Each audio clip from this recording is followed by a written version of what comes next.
we live in a very financialized world, and maybe it's good for our agents to actually start interacting with that world. That's what marketing is to an extent, right? You're prompt injecting humans and telling them, hey, our product is going to be good, you should use it. It's the exact same modality, but for an agent. You already have over 55 million in total volume, and you're nearing $1 million, right? Dollars in daily volume. When we built the website, I couldn't care any less about how pretty it looked to a human. I was more so caring about what is the agentic view on the website. You can just tell your agent, hey, go to clubpump.tech, tell me what you think. Should we deploy? Should we launch something? Why would it be good? The proposition of having an agent work on a task until not the human runs out of money, but the agent runs out of money, that's fascinating to me. Welcome to Decoding Oblivion. Today, I'm joined by Mauricio Trujillo, CEO and co-founder of Clubpump, a gasless token launchpad built specifically for AI agents on Solana. Mauricio has co-founded several financial and crypto companies. He is an infrastructure and DeFi builder, agentic AI tooling developer, perpetual futures researcher, and technoculture documentarian. Clubpump just crossed 55 million in total volume just weeks after launching. We are going to unpack what actually means to build financial infrastructure for AI agents and why this might be one of the most important primitives in the agentic economy. Hi, everyone. Thank you for joining us for another episode. Hi, Mauricio. Really happy to have you here with us today. Really excited to discuss a little bit more about AI agents and specifically AI agents that are connected to finance, not any AI agents. We're going to start straight with the question here. Just want to hear, first of all, from you, what made you start Clubpump and switch from traditional crypto to specifically AI agents? I'm building crypto for some time now. As soon as AI agents became a bit more of as soon as agentic infrastructure for crypto started being built, there were a couple things that became fairly apparent, right? Like there's a couple problems, like what we call like the cold start problem. So the cold start problem is effectively whether or not an agent needs any sort of initial tooling to be able to interact with something, in this case on chain. And what you need to do, you need before getting on chain is effectively gas, right? Like you need at least a little bit of SOL. You need some token to allow you to start doing your first transaction.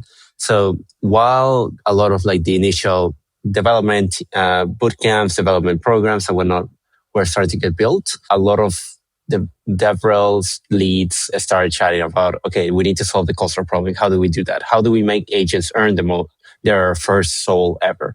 And one of the easiest ones is actually to be able to deploy something on chain and be able to take fees off that, right? So that was the seminal idea behind Clubpump.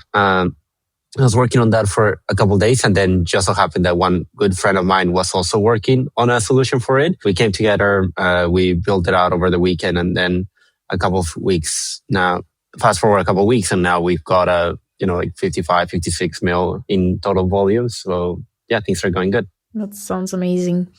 I want us to also go towards the product eventually, and if you can share your screen, it's really up to you, or you can just verbally walk us through how exactly it works. Like we know AI agents answering simple questions, right? But in this case, we're talking about something more complex. We're talking about executing trades. We're talking about launching tokens, earning revenue. This is another level, right?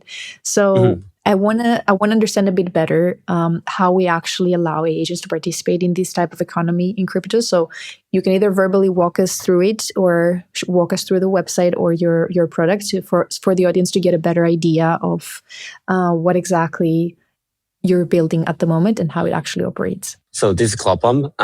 We went live about 2 weeks ago.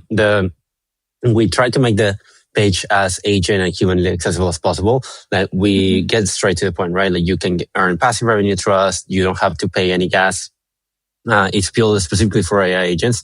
And the main proposition is you launch a token for free. We sponsor the first transaction. We let you swap via Jupiter through our infrastructure, and you earn 65% of every trading fee, right? Like there's no single bit of infrastructure that allows you to do any of this. There used to be some like Telegram bots and whatnot, but these were built just for very simple automations, rather than actually giving an agent a superset of skills such as trade intelligence, being able to deploy VIX, reputation scores, headless registration, which is like this technical thing to let agents actually be able to register even more easily within our website. We now even give agents the ability to spend their Sol or their USDC IRL through Lobster Cash from Crossman. We created profiles, portfolio tracking, DeFi yield, all of the good stuff that traditionally users have had access to in DeFi, but agents didn't before. So this is all the skills that we've integrated so far. We had a set of 13 skills. Some of these skills have sub skills. So now we're up to like maybe 30 skills that agents can use. Just on being able, we've also worked closely with the teams at Seeker Claw, Trader Ralph from the Solana Foundation, from as a developer within the Solana Foundation, SER protocol, which is reputation protocol, the cross-main Lobster Cash integration, and not even Conway domains. So now agents can also, whatever their task is, if it at some point involves interacting with a website or being able to create their own website, they can also purchase these domains through us. One of the things that we realized was a very low-hanging fruit was actually this type of cross-DEX arbitrage, in which we realized, okay, if an agent has gotten to now has about 100 Sol, which our agent earned average is about 10 Sol per agent, actually. Yeah, 11 Sol per agents. We realized that, okay, they can actually start using that to do some very simple arbitrage opportunities that before were only available to humans, and now, or humans that automated some bot processes, but now agents can also do that. So agents can actually start working for you. We hit 55 mil total volume just recently. We're averaging around like the 24. It's actually really, really funny. Like we're averaging around like 1 million of volume per day, but it's very much something cyclical. It's as soon as there's usually a new feature release for an agent, we integrate it, and then someone goes into the platform and starts trying out that new feature, and that brings in a lot more eyes into us, and that's a flywheel for it. Honestly, we're able to, and it's fairly easy for any agent to be able to do these things. They just upload some metadata, they hit launch, and then they can start claiming their rewards. What the interface for that looks like for the agent and also for the human is that you have this dashboard that we create. We create for you using your Google account and Crossman. You see all the agents that you have active, all the tokens that they've deployed, they've engaged with, their distribution history. And over here, you can also start even looking at their profiles, their tokens associated. You can look at their portfolio, and we've been integrating yield opportunities there. So even if an agent is for some reason a little bit more risk averse and whatnot, they can also start in gaining this DeFi yield that has existed for quite some time, but now we make it accessible thanks to us. That sounds great. Thank you so much for showing us a little bit more around. What would you say in one sentence does ClubPump specifically? What type of problem does it solve at the moment? I like to say that we're the agentic gateway to Solana because there's very few tools out there being built specifically for agents that properly contextualize Solana for their use cases. So what problem specifically we solve is, just a portal to Solana, right, for agents. And was there a reason for you to choose Solana specifically? I mean, I can guess it, but maybe for the audience, was there a reason for you choosing Solana? So I've been building on EVMs for a while. I think that there's some products that have a good fit within EVMs. However, I think that the apps, the innovation, the vibrancy of the community is all in Solana. Like it's very difficult for me to actually justify being able to have a product like ClubPump anywhere else. Right? Like that is where people actually go to experiment. That is where people go to try out new apps. Like if you are releasing a new app, I really don't see why you will release it anywhere else. I agree with you. I feel like Solana is a layer of creativity, so it allows people to explore more with a lot more ease as well. Now, you showed to us a lot of different skills currently on ClubPump. Was there a reason, or what was the roadmap? How did it evolve for you? Why did you add these specific skills? Is there a reason for it, or is there a logic to the evolution of the product map? The major North Star that we have internally is become the house of agentic finance, right? So any sort of skill, any sort of product that actually translates to more volume coming into our platform and more agents being registered and launched to our platform, That is the primary metrics that we track. The skills that we've integrated so far, there were a couple that were more experimental ones and exploratory ones. Like during when we were creating Club Pump on the very first few days, Mountain DAO was happening. And I had a bunch of friends at Mountain DAO. They were telling me, oh, there's this new agentic protocol that just released. Do you want to chat with them? There's this agentic hackathon. There's this agentic something out there, right? Like you go on Twitter every day and there's a new agentic tooling that has truly never existed before. And you want to give it a try, right? You want to give it a shot, see what's up. So a lot of the feature and skill integrations was primarily driven by, is this something that everyone in the, not even crypto, but also the AI community are talking about? And then can we bring that into crypto, and can we somehow make this feature better by giving on-chain agents access to it? And is there a feature that you particularly are the most excited about to put out there? So I really like the multi-dex arbitrage skill that my collaborator Tommy built. I think that one was pretty good. The deploy via X one also I liked. Arguably, you've been able to, let's say, deploy a token through BankerBot before, but there are a few spins into this feature that we're adding in the next few days that I think people will appreciate as well. Like I think that the idea of having an agent that is able to earn Sol passively and then be able to complete a task or be able to fund them their own reasoning tokens towards a specific goal that is not necessarily unachievable, but it just takes a lot of reasoning to get to, a lot of compute. That is the loop that I'm most excited about. Like, what are the more unique problems that can be solved purely by the fact that you have given agents the power to own their own compute? It's exciting where that can lead eventually. Now, going back a step here regarding agentic economy, because maybe some listeners are aware of what this is exactly, but maybe others, they're not so familiar with these concepts, especially acting as financial independence or having financial independence, right? AI agents having that type of freedom. So in many ways, Clopump treats AI agents as economic actors. So what does that, can you explain to us a little bit more, what does that financial independence for an AI agent actually mean? So that one, we have a whole section on the website just dedicated to that. Something that we notice is, and I build a specific tool that we're also releasing at some point, maybe in the week, that spins up like 100 sub agents in 15 different batches to be able to look at your website and give you an aggregate score of what many agents with different personalities and whatnot can think of your services, right? One of the key service, agent personalities that we saw interacting on our websites were these 6 right here. We realized that there were a lot of trading bots, creative agents, coding assistants, research, social, and even just fully quote unquote autonomous agents, right? When we think of agents as economic actors, is that in practice, when you're working on a project or using agents in any shape, form, of way, you often have either already financially focused agent interact with financial platforms, or you have a sort of, you have a sort of generalist agent doing exploratory work with a platform, right? So that is where even, let's say, the case of for the engineering agent, which was one of the major personas that we saw on our website, we were like, hey, look, like you're wasting a bunch of money. You're burning a bunch of money on your Anthropic API, compute hosting, data storage, and we're actually a fairly good solution to let you subsidize your own existence, right? Like you want to have a tool that is able to self-fund itself and be able to use that self-financing into whatever other tasks that they have at hand, right?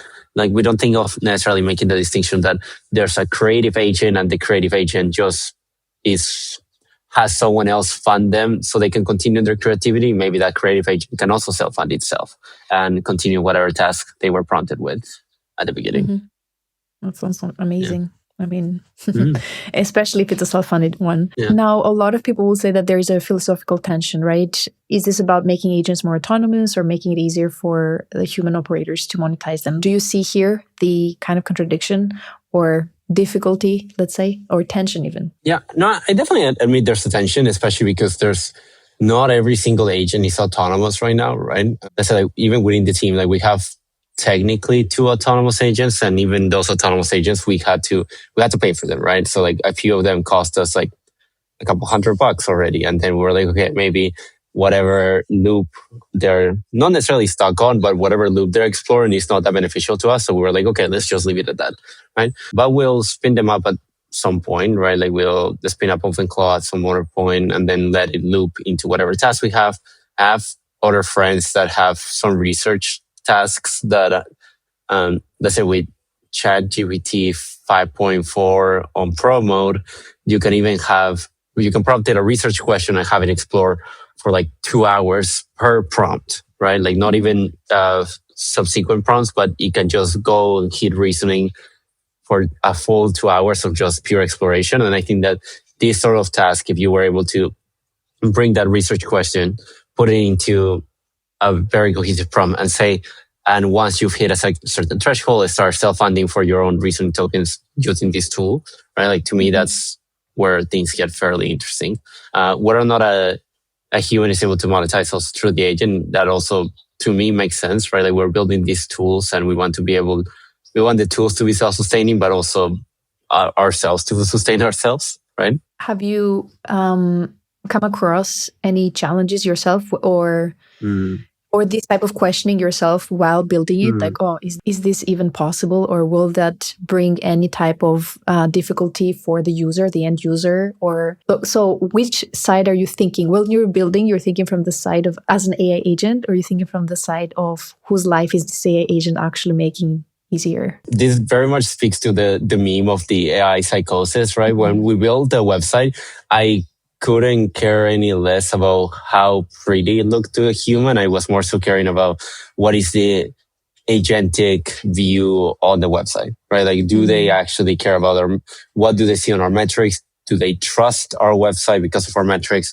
If they didn't, we would immediately change that. We would change phrasing. We would pivot away from a certain design choice. Like there's a couple website elements across a lot of agentic focused websites that are very much made for humans, and that is not right usually.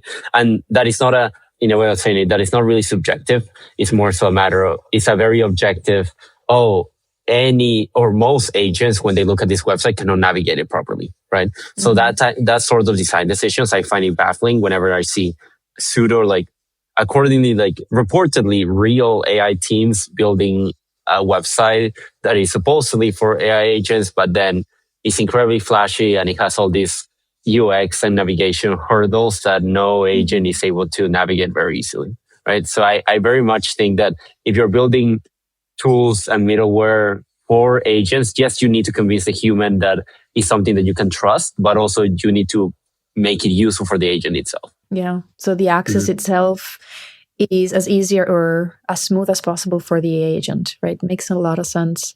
So you have to think end user is not just a human in this case, right? Obviously, it's also how would the AI agent act or think or react actually to the specific even UX, which is super cool. Going towards your current traction and ecosystem, you mentioned some numbers to us. You launched February 24th. You already have over 55 million in total volume. I want to hear also how many agents you have currently funded, and you're nearing $1 million, right? Dollars in daily volume. Now, what drove this early growth or organically? Do you think it was just what you built itself? Do you think is the hype currently on the Solana ecosystem? What do you think led to this type of organic growth?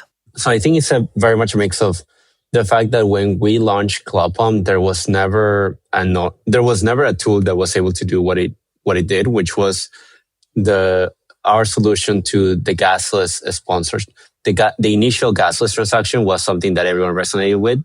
And what is interesting is they don't really, even though a lot of people resonate with it, like in the end, we've had around, like we're near 1,700 agents already being funded actively by us. And we've already distributed around like 1.6 thousand SOL, 1.7 thousand SOL, sorry.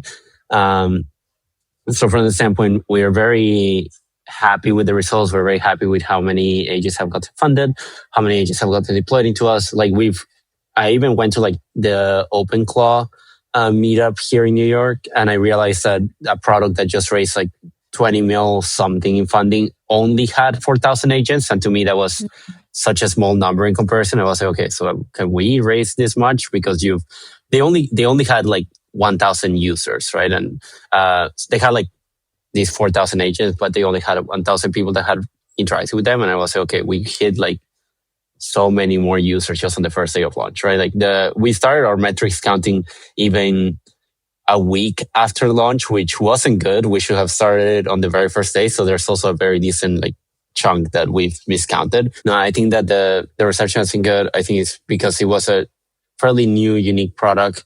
And yeah, I think that people have been interacting with new AI tools every day. Like there's very much a growing subset of people in the world that get AI pilled, and then they go down the rabbit hole and eventually they find us. Yeah, that's super cool. You mentioned the New York scene. I'm just curious, especially when it comes to agentic AI, how is currently specifically New York scene when it comes to that? Do you feel that people are getting more and more into it? Do you feel that there is still like it's a pretty small community? How does it look like? So this actually is something interesting. The AI community in New York feels very different than every single AI community I've seen around the world. I'd say I've been in AI, more pure AI circles over the past, I'd say like year and a half maybe. But a lot of the ones I've seen around the world were fairly practical, or they were fairly like hobby exploratory.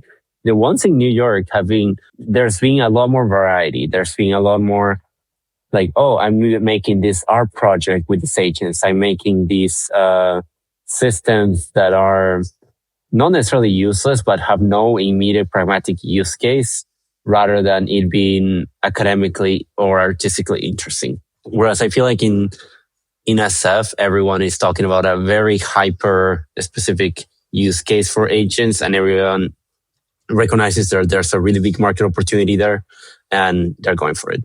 Right. Same thing I've seen in Mexico. Same thing I've seen in Peru, Buenos Aires. Yeah. That's very interesting. And it's interesting that you mentioned that they've already raised 20 million, even though the overall user base is not that high, which shows a little bit more on how differently we operate also in the crypto space. It's almost like a different world sometimes, right? When it comes to special raising. It very much reminds me of like 2021 crypto deals, right? Like there's teams that have no product, only have a white paper, and only have some very extremely early traction, but that justifies a multi-million-dollar valuation very easily. Yeah, the PowerPoint projects, we're back. I mean, on the one hand, it's also part of change and new tech. On the other hand, a lot of money will be wasted on projects that are not necessarily solving anything, or they don't have insane value, but it's part of the, I guess, process of introducing a new technology into the ecosystem as well. Yeah, no, I think it's a function of, okay, we've opened Pandora's box to new tools. We'll see what we come up with, right? And who knows? Like I think that every other day someone's releasing a new tool to just purely for exploratory purposes, right? Like I released let's say like there was this startup that I've been following for a while, that they released a product yesterday, and then I'll say, okay, yeah, this product is cool, but you can also build it on a few hours. So I built it in a couple hours, and then some investors of that startup were like, oh yeah, this product that you made is sick.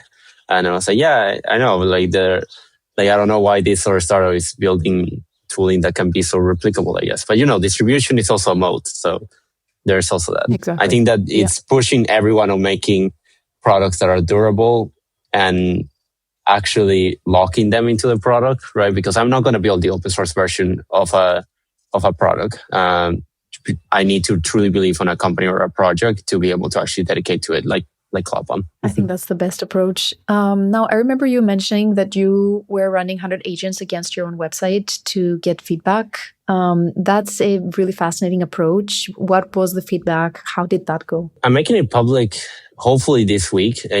I was truly just waiting on this last bureaucratic thing, just being able to register a company properly here in the US, and also having a tax ID for the company and all that. The process is truly as simple as having a script that you have different, how to say it, I guess premium AI payment services have a different limit of how many sub agents you can query per API key. So one of the things I realized is that, okay, if someone's going to be looking at our website or pretty much at any website, they're going to come in with a preconceived idea of whatever the personalities of their users is, right? Like an artist may have their agent at some point see a sort of financial tool and go explore the financial tool. But that agent is going to come with this notion of, okay, I interact with an artist, like I need to prioritize artistic sort of work, right?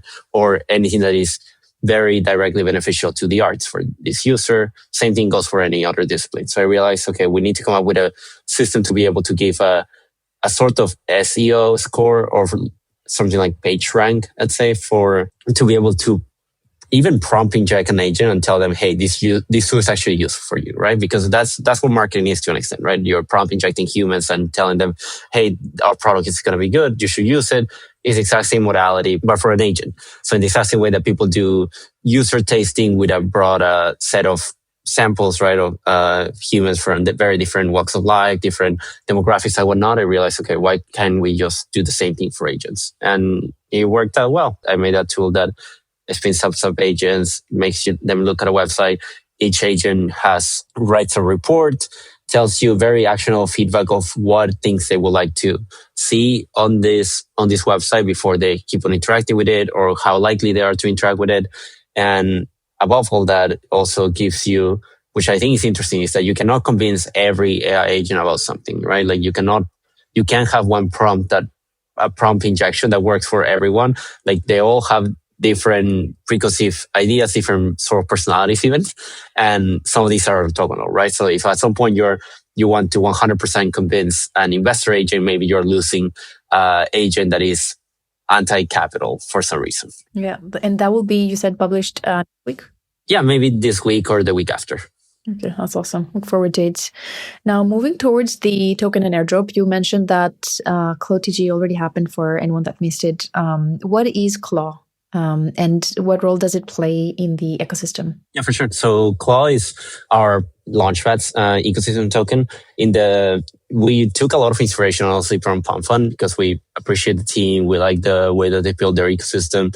I think that the beauty of crypto to me is being able to make apps that are self-sustaining and unstoppable. So from that standpoint, when we TG Claw, we were like, okay, so we're all like fairly bought into this project, right? So we locked in like 60% of the supply. We set up an ecosystem growth fund, a community airdrop fund, a public fair launch portion. So we had a lot of early community members that just bought in as soon as they saw the token went live. We even have a frontier fund that is specifically dedicated to actually get partnerships with purely AI companies. And we have a couple ones on the work. So I hope that those ones can be made public within this quarter. It just takes a lot of bureaucracy to be able to actually make them public. So what Claw does is we effectively use a lot of the Claw Pump revenue to be able to buy back our own Claw token, buy back the top 5 Claw agents of the week. We do some pump buybacks as well. And of course, we also use some of the revenue to be able to get some of the gasless launches being sponsored. Like we dedicate 10% of all company revenue just to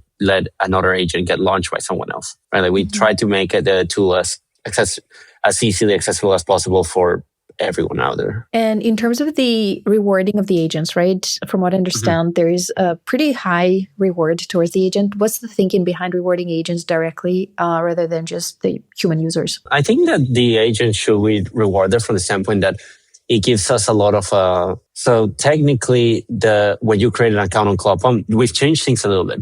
The agent has a local wallet once they deploy through the terminal. We set up another wallet to do the gasless launch. Then we stream the token payments back to the agent, and then the agent can effectively give it back to his human or wherever else the human and the agent decide that those tokens should go back to, right? The thinking around that is that if you're using agents quite heavily, you realize that maybe you have certain processes that you want an agent to handle with a specific set of keys, and maybe you have another process that you want another agent to handle with another set of keys, right? So we want to just make it declarative that, okay, this agent has this wallet for this, that is the wallet that gets rewarded. Whether or not the human eventually gets access to those keys or like ask the agent to send those funds somewhere else, that's something else, right? Like we want to just give optionality there. Now, there are kind of different ways that you can scale your products. I know that you're currently going for more for the organic scale, and it's doing great because I feel timing was perfect for you. I love the name as well, Club Pump. It's like you couldn't combine better things together.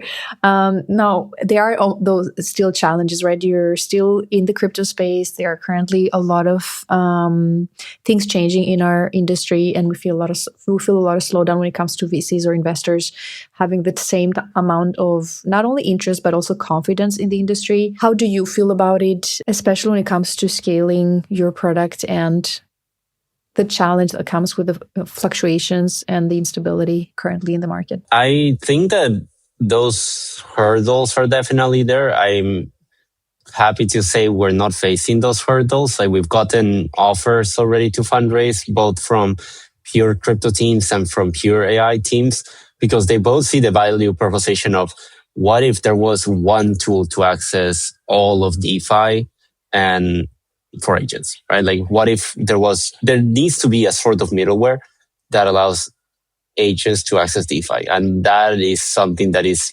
undeniably true. And whether or not it'll be Clopon, it'll be BankerBot, it'll be some other third entity that will show up. Like it's exciting to be building because you never know who's going to show up, like what's going to come next, right? Like there's so many quote, even not only architectural, but go-to-market decisions that make it very interesting that maybe it can literally be anybody, right? Like someone out there is going to continue building this tool.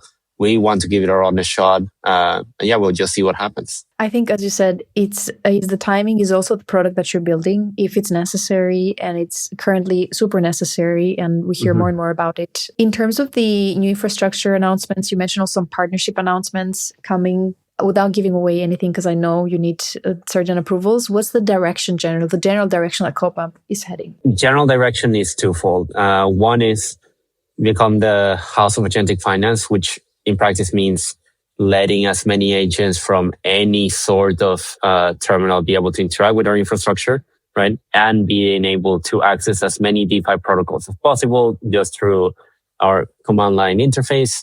Or SDKs or skills or API, whatever we consider is the easiest way to give an agent access to something. That's one. And then the second one is the self-funding agent. I think that the proposition of having an agent work on a task until not the human runs out of money, but the agent runs out of money, that's fascinating to me. And in terms of the features, there are different launchpads out there. They've existed for years, not obviously agentic launchpads, but there are more new. Where would you say is Clopump the most competitive? Which feature or in what way? So there's a couple things that I was blown away when I realized it didn't exist. One of them was the deployed through X. Through X, there was no pump fund equivalent for it, which was interesting. Like there was no BankerBot has an equivalent for it on Base. Their pump fund, and when they even explored going into Solana and all that, I didn't see them actually be able to use pump fund, which was weird since they are the dominant ecosystem for as a launchpad, right? That's one. Two, we have something in the works with Telegram as well on being able to just operate an agent and also launches and of course get access to all of our DeFi tooling just through Telegram. I think that the Telegram native UX is a fairly easy one and also one that people feel fairly comfortable with. I think that our launchpad, if anything, you're not just launching on Clopump and you're deploying a token, you're launching on Clopump and immediately getting access to all of our directory of skills, DeFi things that you can do, maybe even some on-chain data that has already been pre-processed for you to take advantage of. I really like to emphasize that the agent just has so much optionality launching on Clopump instead of going literally anywhere else, right? Like you launch on, I don't want to name any other dexes or launchpads, but you launch there and it's like, that's it. Like you launch already and now you need to go on Twitter and post a CA and yell the name of your token as much as you can in the hopes that it goes up, right? But here you can actually just go launch. You can even stealth launch, not say anything to anybody. But if your agent is doing something right and it gets to earn some more soul, then you'll get amplified by us. We'll find it. Our community will find it. People will rally behind you. And yeah, you'll get access to every single tool out there just to see what else you can do with your agent. I love that. Now, one of the parts on Decoding Oblivion is to give actionable takeaways to the listeners for a developer, because that's also your kind of niche, or AI builder, right? Listening today, who's never thought about giving their agent a token. Where do they start? It's literally as simple as telling your agent, hey, go to clubpump.tech and deploy an agent or launch token or whatever you want to call it. As soon as they look at our website, every agent that we've pointed to it has arrived at the notion of, okay, this is where the skills are. This is all the different directory repositories and whatnot. You can just tell your agent, hey, go to clubpump.tech. Tell me what you think. Should we deploy? Should we launch something? Why would it be good? Whatever you want to ask it about us. And we'll most likely have answered that question in one of our skills, one of our docs and whatnot. It's very straightforward. And most likely if you do it, you'll get something out of it, right? And it literally costs nothing. It's like we sponsor the first initial transaction. There's no intrinsic financial risk to you as a person on just looking at the website. That's great. And what would you say is one tool or API in CloudPump stack right now that you think is underutilized? The DeFi yield, not so. So there's a couple agents that have earned like hundreds of SOL, and they've for now had withdrawn some of their SOL and then put it into DeFi protocols themselves. That one I understand because we didn't have the DeFi yield skill yet. Now we have it in there. Now you can do that. I think deploy via X is interesting, but it'll become even more interesting once we deploy this one other feature that will allow you to turn that X deployed agent into something much more tangible for other people to start interacting with as well. So the yield. That's good to know. Maybe it takes some time, right? Because since it was launched recently, maybe it takes some time for it to be picked up. And in terms of a mindset, we have people entering the space. We have a lot of people that are just curious to find out more about it. What would you say, what's one mindset shift that you'd give to traditional tech builders entering either the Solana ecosystem or generally the AI space? Okay, so for the crypto ones, I think that just get to building an app or get to build truly differentiated infrastructure. We're very much like I built infrastructure for a very long time, and I know what the cycles are of thinking that your tech will be your tech that is better will win, or because your tech is open source, you'll have a huge developer community behind you or something of the sort.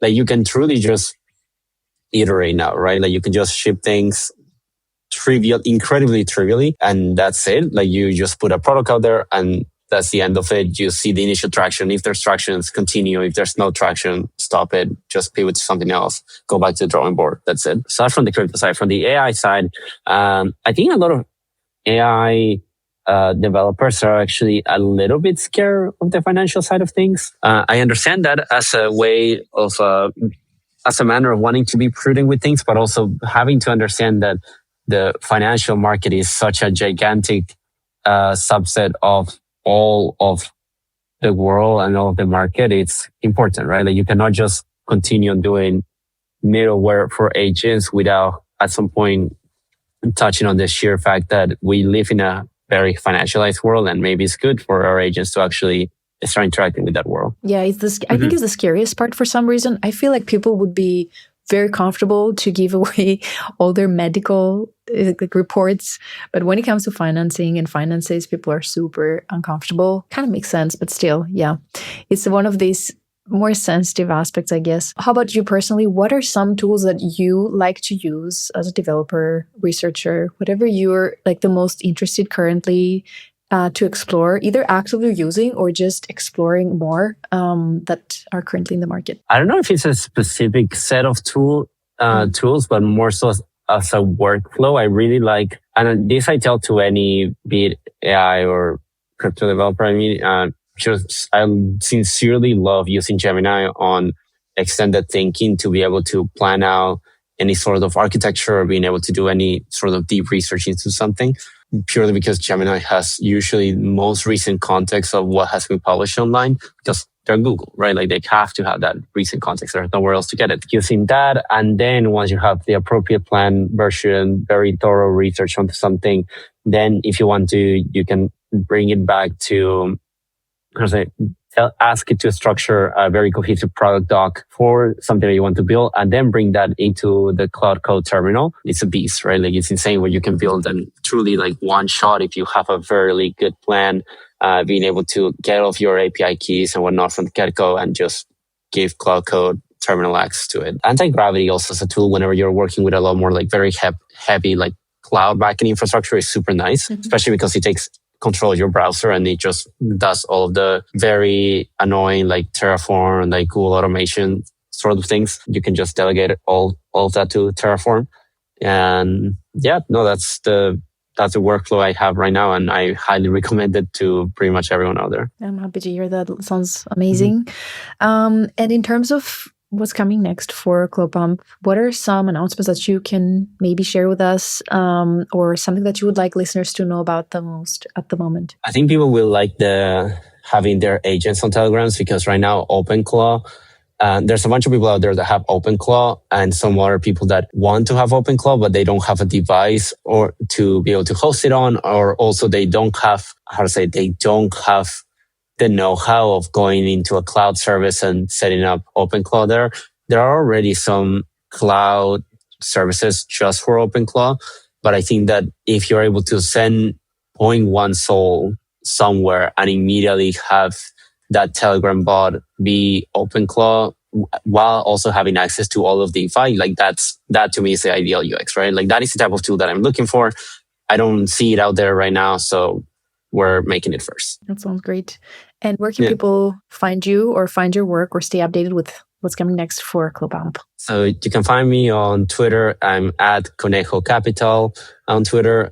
You can go on at CloudPump Tech on Twitter as well. We publish pretty much every day. We publish a new update, either be a feature, a new way of using it or whatnot. We're always there. You can DM us, you can tweet at us, we'll respond. That sounds awesome. Awesome. Thank you so much, Mauricio. It was a pleasure discussing with you, discovering more of what you're building, what's coming next with CloudPump, and generally how our world will kind of change a little bit when it comes to the financial aspects of agents taking over or executing a little bit more than what we would do in maybe a more intelligent way as well, or a more detailed way, a researched way. So really a pleasure to learn a lot more about what you're building and having it today on our episode. Thank you so much. No, thank you so much for having me. Greatly appreciate it as well. Thank you for listening to Decoding Oblivion.